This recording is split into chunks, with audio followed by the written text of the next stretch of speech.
EWS जिसकी आबादी 15% है, उसको पिछले कई वर्षों से 65% आरक्षण मिल रहा है। अच्छा। पूरी आबादी का। बताइए, ये तो बिल्कुल ही अन्यायपूर्ण है। गरीबों, पिछड़ों के लिए, दलितों के लिए 65% ऐतिहासिक तौर पर आरक्षण का दायरा बढ़ा करके आज बिल पास करने वाले, और बिल पास हो के रहेगा।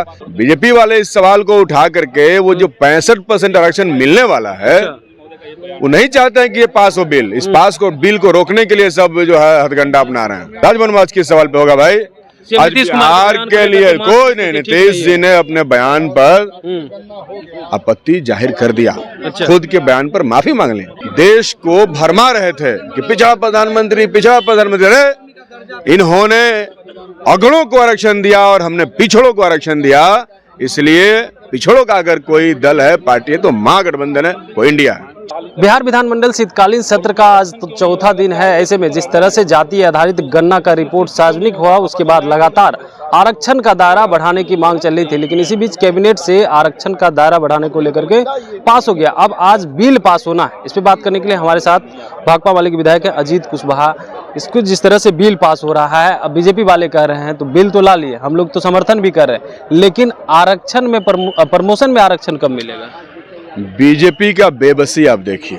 अच्छा। ये इस कदर बेबसी है कि ये कुछ जो चाहते हैं वो कह नहीं पा रहे हैं, और जो नहीं चाहते वही इनको कहना पड़ रहा है। अच्छा। तो बहुत दुख का बात है उनके लिए ना भाई, बहुत परेशान है वो। अच्छा। वो नहीं चाहते थे कि दलित पिछड़ों का आरक्षण का दायरा बढ़े, वो इसके खिलाफ थे, इसीलिए तो उन्होंने EWS का रिजर्वेशन दिया। अच्छा। EWS जिसकी आबादी 15% है, उसको पिछले कई वर्षों से 65% आरक्षण मिल रहा है। अच्छा। पूरी आबादी का। बताइए, ये तो बिल्कुल ही अन्यायपूर्ण है। उसके बाद अभी जब जातिगत गणना हुआ और ये सारी चीजें प्रकाश में आई, तो हम लोग को लगा कि भाई ये तो दलित और पिछड़ों के साथ भयानक अन्याय हो रहा है। ये प्रमोशन का सवाल तो बाद में आता है ना भाई। पहले तो एजुकेशन में रिजर्वेशन नहीं था, नौकरी में ही, जो नौकरी में जाकर उसी का ना प्रमोशन होगा। तो बेसिक चीजों में आप रिजर्वेशन नहीं देंगे, एजुकेशन में नहीं देंगे, तो नौकरी में जाएगा कैसे? तो पहली बार बिहार की सरकार ने ये तय किया, और ये बिहार के लिए आज ऐतिहासिक दिन है कि बिहार की सरकार, महागठबंधन की सरकार,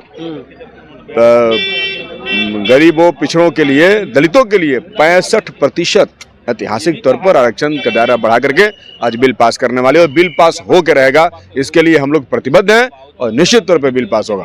बीजेपी इस मांग को सदन में भी रखेगी, कह रही है कि SC ST का जो है प्रमोशन, आरक्षण में प्रमोशन होना चाहिए। क्या माले विधायक भी इस बात को सदन के अंदर रखेंगे कि प्रमोशन जो आरक्षण? माले विधायक तो मानते हैं कि प्रमोशन में आरक्षण होना चाहिए, हमने पहले ही उठा दिया। बीजेपी वाले प्रमोशन में आरक्षण का मिला कहाँ है? मिलेगा। बीजेपी वाले इस सवाल को उठा करके वो जो 65% आरक्षण मिलने वाला है, वो नहीं चाहते हैं कि ये पास हो बिल। इस बिल को रोकने के लिए सब जो है हथकंडा अपना रहे हैं। अच्छा। तो ये सब चले उलेगा नहीं। आज राजभवन मार्च भी करने वाली है बीजेपी, कैसे देख रहे हैं इसको? राजभवन का मार्च करने से कुछ नहीं होगा। राजभवन मार्च किस सवाल पे होगा भाई? आज बिहार के लिए कोई नहीं। नीतीश जी ने अपने बयान पर आपत्ति जाहिर कर दिया। अच्छा। खुद के बयान पर माफी मांग ली। अब उसमें क्या पड़ा है? आप कह रहे हैं माफी मांग लिया, लेकिन उनके मंत्री तो कह रहे हैं अब जो है कंडोम के बारे में प्रचार होता है। क्या दिक्कत है भाई? आपके यहाँ नहीं बोले मीडिया में? माननीय मुख्यमंत्री ने क्या कहा? मुख्यमंत्री ने मांग लिया नहीं, उन्होंने माफी मांग लिया। अब वो विषय नहीं है। ये बीजेपी दलित पिछड़ों के आरक्षण के खिलाफ है, और इनका राजभवन मार्च 65% मिलने वाले आरक्षण के खिलाफ है। लेकिन इनके तो पेट में दर्द हो रहा है, ये तो बोल नहीं सकते हैं। ये तो इतने दिनों से देश को भरमा रहे थे कि पिछड़ा प्रधानमंत्री, अरे इन्होंने अगड़ों को आरक्षण दिया और हमने पिछड़ों को आरक्षण दिया। इसलिए पिछड़ों का अगर कोई दल है, पार्टी है, तो महागठबंधन है, वो इंडिया है। तो आपने सुना, हमारे साथ थे माले विधायक अजीत कुशवाहा, जिन्होंने साफ तौर पे कहा है कि देखिए जिस तरह से जो है ये लोग बात कर रहे थे, अब तो हम लोग जो है पिछड़ों को आरक्षण दे दिया, इसलिए इन लोगों को पेट में दर्द हो रहा है। CM नीतीश कुमार के बयान से इन लोगों की कोई परेशानी नहीं, लेकिन आरक्षण जो मिला है उससे परेशान है ये लोग। Kamlesh Kumar, live Bihar, Patna. Live Bihar YouTube पर सब्सक्राइब और Facebook पर लाइक जरूर करें।